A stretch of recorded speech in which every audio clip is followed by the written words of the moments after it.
గత 3 సీజన్లుగా ఎప్పుడా ఎప్పుడా అని ఎదురు చూస్తున్న డబ్ల్యూపీఎల్ సెంచరీ ఈ సీజన్ 4లో వచ్చేసింది. Mumbai Indians star batter English captain Nat Sciver Brunt RCB ఉమెన్పై డబ్ల్యూపీఎల్లో మొదటి సెంచరీ నమోదు చేసింది. కేవలం 57 బంతుల్లోనే 100 స్కోర్ చేసి డబ్ల్యూపీఎల్లో నెర్వస్ 90స్ని బ్రేక్ వేసిందనే చెప్పొచ్చు.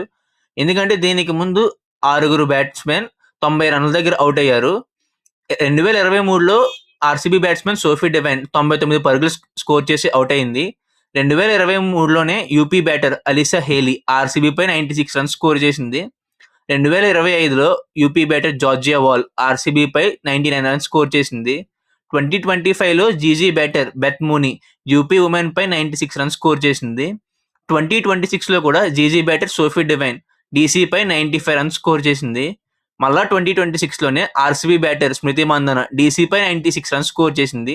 ఇంతమంది బ్యాట్స్మెన్ 90స్లో అవుట్ అవడంతో డబ్ల్యూపీఎల్ సెంచరీ ఆడడం కష్టం అనుకున్నారు. కానీ చివరికి ముంబై బ్యాటర్ న్యాట్ సిల్వర్బ్రంట్ ఈ ఘనత సాధించింది. Thank you for watching. Have a nice day.